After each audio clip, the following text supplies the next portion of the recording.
मैथिल समाज के लोगों ने सामा चकेवा पर्व की थी शुरुआत। रोचक है इसके पीछे की कथा। नमस्कार, आप देखना शुरू कर चुके हैं समस्तीपुर नाव। मैं हूं नवनीत कुमार। जी हां, 7 दिनों तक चलने वाला सामा चकेवा पर्व की शुरुआत मैथिल समाज के लोगों ने की थी। 7 दिनों तक बहनें भाई के खुशहाल जीवन के लिए मंगल कामना करती हैं। इस पर्व के पीछे की कथा अद्भुत और रोचक है। जी हां, मिथिलांचल क्षेत्र में लोक आस्था का पर्व सामा चकेवा धूमधाम से मनाया गया। छठ पर्व के समापन के साथ ही शारदा सिन्हा के गाए हुए सामा चकेवा एवं चुगला चुगली के गीत बजने लगते हैं। इस पर्व को मनाने वाली महिलाएं मिट्टी की प्रतिमा बनाकर जोरियों में खेलती हैं। इन प्रतिमाओं में सामा चकेवा, चुगला, सतभैया, वृंदावन के कुछ खास पक्षियों की प्रतिमा शामिल है। यह पर्व भाई बहन की पवित्र रिश्ते को दर्शाता है।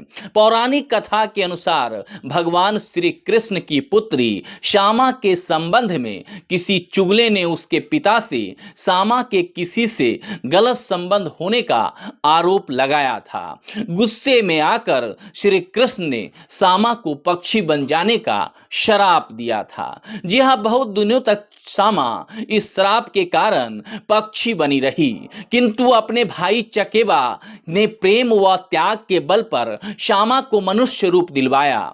उसके बाद चुगले को प्रताड़ित भी करवाया।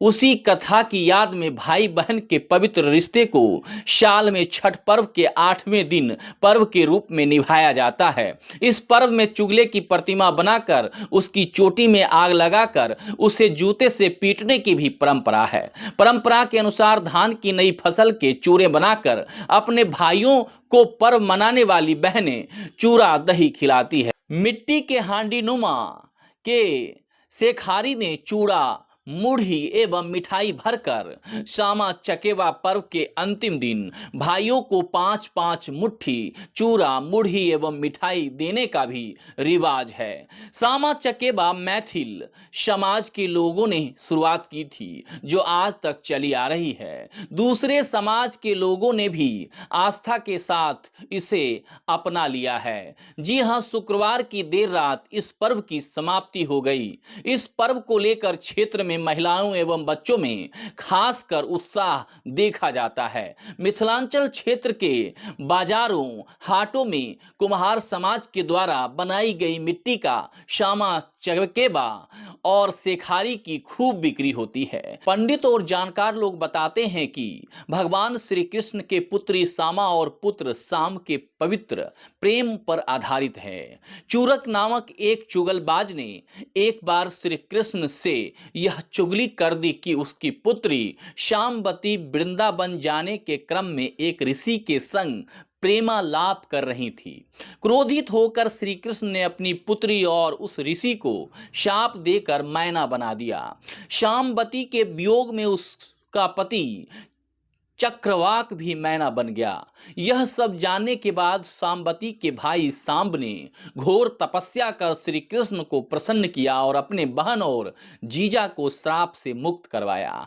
तब से ही मिथिला में सामा चकेवा पर्व मनाया जाता है। 7 दिनों तक चलता है यह त्योहार। जी हाँ, 7 दिनों तक बहनें भाई की खुशहाल जीवन की मंगल कामना करती हैं।